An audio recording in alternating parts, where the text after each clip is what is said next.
Good morning and welcome to the Volunteer Generation Fund Fiscal Year 2018-2019 Funding Opportunity Technical Assistance Call.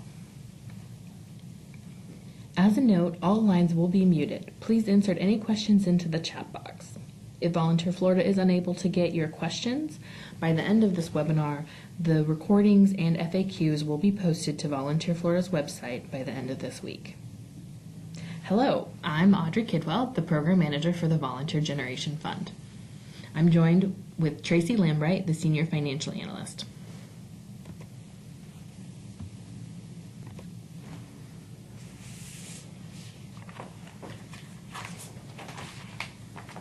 Volunteer Florida is the governor's lead agency for volunteerism and national service in Florida, administering more than $32 million in federal, state, and local funding to deliver high-impact national service in volunteer programs in Florida. Volunteer Florida promotes and encourages volunteerism to meet critical needs across the state. Volunteer Florida also serves as volunteers' lead agency for donations before, during, and after disasters. The Volunteer Generation Fund is an initiative of the Corporation for Community and National Service that focuses investment on volunteer management practices that increase volunteer recruitment and retention. Volunteer Florida seeks to support local organizations to increase their capacity to recruit, manage, support, and retain skills-based volunteers to serve in high-value volunteer assignments. In anticipation of federal funding for the Volunteer Generation Fund, Volunteer Florida will make available up to $360,000 to a maximum of 24 subgrantees serving the needs of Floridians. Each subgrantee will receive $15,000 in grant funding, along with additional training support associated with this program. Subgrantees will be awarded only in the amount of $15,000, and proposals should only request funding in the amount of $15,000. Eligible entities must participate in public or private nonprofit organizations, including faith-based and other community organizations, institutions of higher education, government entities with states or territories, cities and counties, labor organizations, partnerships and consortia, or Indian tribes. Volunteer Florida will encourage geographic diversity by actively seeking proposals from all 7 regions of the state, as defined by the Florida Division of Emergency Management.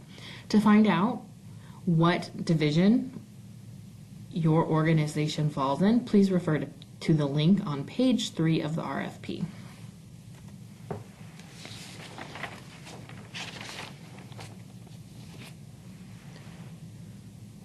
Volunteer Florida is soliciting proposals from Florida organizations that use volunteers to provide services in the following 6 CNCS priority areas: disaster services, economic opportunity, education, environmental stewardship, healthy futures, veterans, and military family.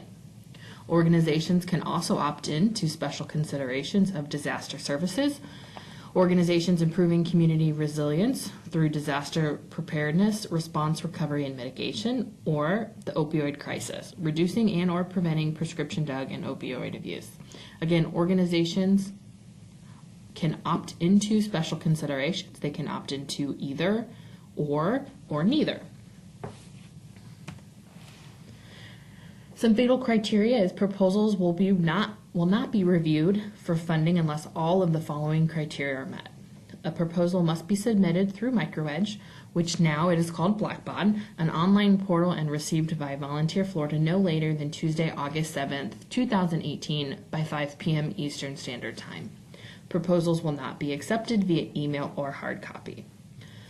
The proposal includes all of the following performance measures: 400 skills-based volunteers recruited, 3,000 hours served by those skills-based volunteers, and participation in a pre- and post-assessment.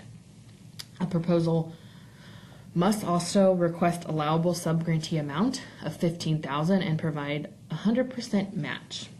Match can be cash or in kind, and the proposal must be on an approved Volunteer Florida budget template. You can see a sample budget on the Volunteer Florida website, along with downloading the Volunteer Florida budget template. Some performance measures. Applicant must opt into the required performance measures and targets. They must opt into the 400 skills-based volunteers recruited by the organization, 3,000 hours served by those volunteers, and you must opt into completion of a pre and post test. Again, the pre and post test is for the individual who is in charge of the volunteer generation fund, not for each person at the organization or for any of the volunteers.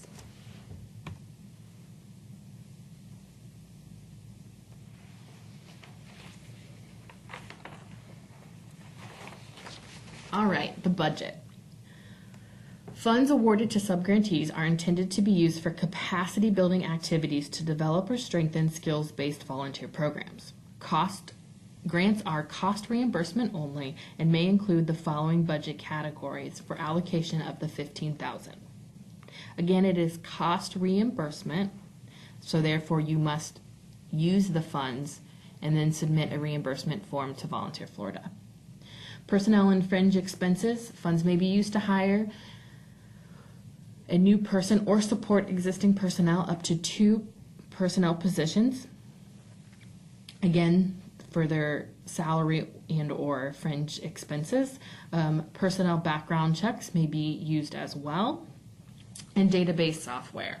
Funds may be used for software which are directly related to the recruitment, support, management, and retention of skills-based volunteers and the tracking volunteer demographics and activities. Therefore, it cannot be any of the hardware needed, such as computers or tablets. It can only be the software. And then again, grantees are required to provide 100% in cash or kind match. All applicants are required to submit their most recent audit report, including a management letter and the schedule of findings and questions cost. Just quickly, some other requirements. Subgrantees are required to report to Volunteer Florida on their demographics, such as the number of volunteers recruited and the hours served. Once awarded, Volunteer Florida will provide the template of the reporting, and you will report mid-year and end of year. Background checks. Successful sub-grantees will be required to complete an online training and the 3-part background check process consistent with the standards for the Corporation for National and Community Service Volunteer Generation Fund National Criminal History Check requirements. This includes a National Sex Offender Predator Registry, the NSOPR, clearance, a state of Florida, possibly a state of residence check, and an FBI fingerprint check on all staff members assigned to the grant through federal or match funds.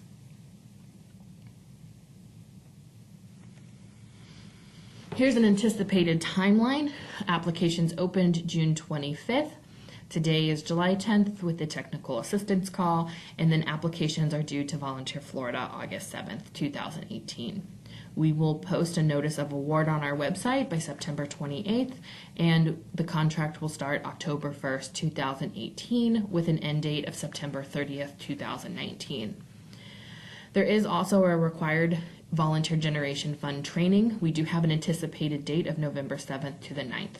This will be 2 individuals, ideally the person who will be working with the skills-based volunteers, and a finance person. Again, ideally that person will be doing the invoicing for the VGF program. Again, more information comes out on that after you've been awarded.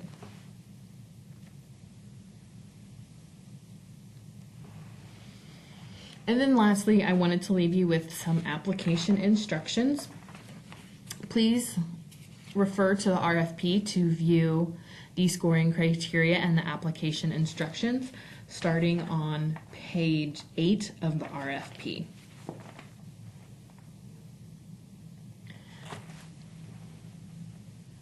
This web link will take you in to start your application. You will be required to log in if you are an existing subgrantee or you've applied through this system before in the past. You will already have a username and password. The username will be an email, and the password is something that you've identified. If you forgot your password, you can select Forgot Password and follow the prompts to reset that. If you are a new organization, meaning you've never ever used this system to apply for a Volunteer Florida grant, then you will need to hit New Applicant. You'll insert your email and you'll create a password. It must contain at least 5 characters with both letters and numbers, and then select Continue. Please note Volunteer Florida has no access to any of the passwords you create. Once a username is created, the user will be prompted to log in and enter the organization's tax identification number. If you insert the number and the system does not recognize your tax identification number, please continue to hit Next, as the system will allow you to submit it. And then you'll be prompted to answer 3 eligibility questions, and then you'll move into the application. Once the proposal is ready, please hit Submit, and the user will receive an automated email from Volunteer Florida with a copy of the submission and a tracking number. If no tracking number is received, the proposal was not submitted, and the user should then follow the above listed steps to submit. Again, if you do not receive an email from Volunteer Florida saying thank you for your submission with a tracking number, then your application was not submitted. If you need a step-by-step guide to the application, you can download those screenshots on the Volunteer Florida page under Available Grants. And then just as a reminder, the recordings and the FAQs will be available on Volunteer Florida website by the end of this week. But at any time you have specific questions about your proposal, please email vgf@volunteerflorida.org. Thank you.